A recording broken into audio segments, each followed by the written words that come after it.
What is the scariest story you know that is 100% true? Story 1. Was working the evening shift at a gas station.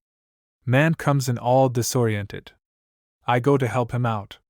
He has a gash on his head and doesn't know where he was. I couldn't see any crashes around, so assumed he had fallen or something. Normally we are supposed to stay inside the glass-shielded register area whenever anyone is in the store. I, being a nice human being, went to help while calling the police. They got there and checked him out. They thought his head may have been fractured. Took him to the ER. I went back to work. Cops stopped back by for some coffee a few hours later. They told me the guy got hit by a baseball bat trying to break into a little girl's bedroom and was wanted for rape and murder in 2 other states. I never left the register area at night again. Story 2. The story of Mary Vincent always stands out to me. In 1978, 15-year-old Mary was hitchhiking. A man named Lawrence Singleton picked her up. He brutally raped her, and eventually made her get out of the car. She planned to run, but he noticed, and cut both her arms off. He threw her into a ditch/ravine and left her to die. She packed her stumps with mud to stop the bleeding and spent all night crawling out. She eventually makes it to the highway and starts walking, naked and covered in blood. The first car that saw her sped away in fear. The second car was a couple on their honeymoon. They picked her up and she survived. Story 3. John List killed his whole family: wife, mother, daughter, and 2 sons. He meticulously planned the whole thing, canceling all delivery services, excusing the kids from school, and even turned the air conditioning as low as possible to preserve the bodies for as long as possible. After he killed them all, he placed the bodies in sleeping bags and lined them up. He then wrote a letter to his pastor explaining why he had to kill them. He then leaves and isn't heard from again. 18 years later he's remarried and doing the same job as before, but this time he doesn't have any children. He's finally arrested after a tip was given to the FBI. Crazy thing is that because he planned it so well, the bodies weren't discovered until a month after the murders, so he had a huge head start and essentially started a new life in the same career and was heavily involved in a new church down in Virginia. Took 18 years to capture him. Story 4. One of my friends had someone following her home, hiding in the bushes so they couldn't be seen. She booked it to her house, got inside, and he was watching the house from the outside. She called the cops. They come along quietly and got the jump on him. He had condoms, handcuffs, and a knife. When they got his DNA, it turned out that he was linked to a half-dozen rapes in the area. She credits her regimen of running sprints to outrunning him that night, and firmly believes she would have been raped if she couldn't outrun him then. Story 5. In my town in the early 90s there was a notorious killer that had all of BC, Canada on watch. My wife's mother, years and years before I knew them, had been home alone while her husband was in England doing tree surgeon work, arborist. She was in her laundry room when a man walked up from her basement, completely scaring her. She freaked out and said, "What the hell are you doing here?" He said he was friends with her husband and was just coming to see if he was here. Apparently he told him he could just walk in. Which she knew was bullshit. She was smart enough to tell him that he was just at the store and would be back any minute. He said he would wait outside for him. As soon as he left she called the police. But he was long gone by the time they got here. 2 weeks later, the killer was caught, his mugshot put on TV, and it was the guy in her house. Story 6. My dad and some friends got drunk and went for a drive on some back roads and were going as fast as the truck would go as teenagers. My dad was slightly less drunk than the others and eventually demanded they let him get out. They pulled over and he and one other girl got out. He and the girl started walking to town while the other 3 sped off in the opposite direction. Well, less than a mile up the road from where they got out is an extremely sharp turn, which they missed and hit a tree going pretty close to triple digits, miles per hour. 2 of them died on impact, and the only reason the third survived is because they crashed in front of a house that 2 doctors lived in. The survivor was paralyzed and lost his leg and part of his arm and was in the hospital for 8 months before dying.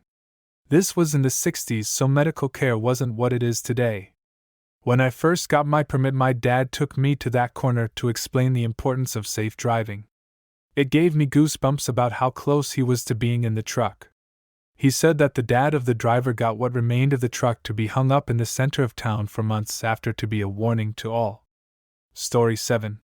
This is a hometown story that stayed with me.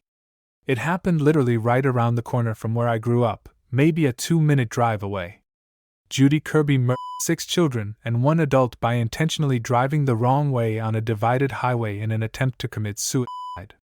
She had been hospitalized for depression, but had also just ended a relationship with her ex-husband's brother and was by some reports involved in drug trafficking and fearing an imminent arrest. She picked up her sister's son, who was celebrating his 10th birthday that day. She then loaded her 3 children into the car, supposedly to pick up a gift for the nephew. Instead, she went missing with the carload of kids. A short time later, calls started coming into 911 about a car going the wrong way down the highway at a high rate of speed. They made it about 90 seconds before a head-on collision with another vehicle, driven by a father with 2 children and another child along for the ride. The crash annihilated both vehicles. The only survivors were Kirby herself, and the child who was along for the ride in the other car. There were pieces of children all over the highway. She was sentenced to 215 years in prison. Story 8. Years ago, when I was 8, my family lived in this big weird house kind of on the edge of a small town. The school district was in the middle of a big restructuring, so even though we were only a couple grades apart, my brother and I went to different schools and took different buses. This left me as the last person to leave in the morning and the first person to get home in the afternoon, which meant it was my job to make sure all the lights were off and the door was locked. One morning I noticed the basement door was open and the light was on, so before I left I turned off the light and closed the door. When I got home that afternoon, the light was on and the door was open again. I just assumed that I'd forgotten to actually take care of it when I noticed it in the morning, so I went over to turn off the light and close the door. When I got to the top of the basement stairs, I looked and there was a big shadowy male figure towards the bottom of the staircase. I freaked out, slammed the door and pushed a bunch of boxes against it, and then went and hid in my closet. For months I didn't tell my family because I was positive what I had seen was a ghost and didn't think anyone would believe me. Then about a year after that incident, my mom and her boyfriend realized that small amounts of money had been going missing for months, totaling around $800 to $900, but never more than $60 at once. So we all walked around the house with flashlights trying to figure out how they could have gotten in.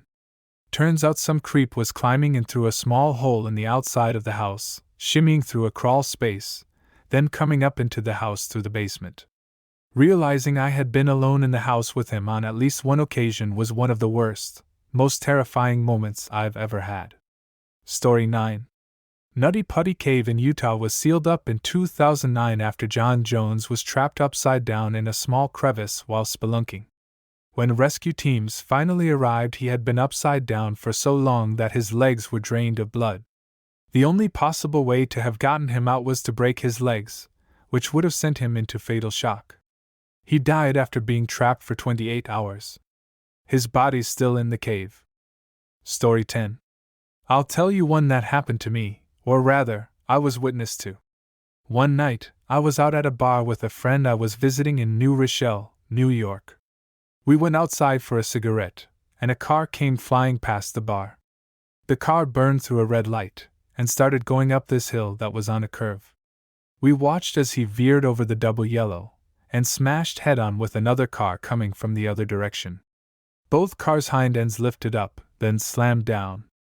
The car that was driving correctly burst into flames. I ran inside and grabbed the fire extinguisher, then yelled to the bartender to call 911 and say there has been an accident. My friend, a few other patrons, and me ran to the cars. Now, I used to think this was a fictional trope, but I was pretty drunk before this happened, and I swear it sobered me up instantly. I tried spraying the fire, but it did nothing. The fumes and heat were awful, and all we could do was stand back. The worst part was, and this will haunt me forever, was that the woman in the burning car was screaming as she died. My God, it was the worst sound ever. The fire department came and put the fire out. The police took us back to the bar and took statements. I found out the next day in the news that the car that was not speeding was being driven by a young woman coming home late from work. She was a block away from home, and I think she was either newly married or a new mother. The rotten mother driving the other car was some rich drunk cock. He lost a leg, but otherwise was physically unharmed. I have no clue if he did time, as I left to go back home a day or so later. I'm trying to find a link for the news story, but I can't, as this was maybe 6 or 7 years back. I remember it being reported on Low HUD and Channel 12 News.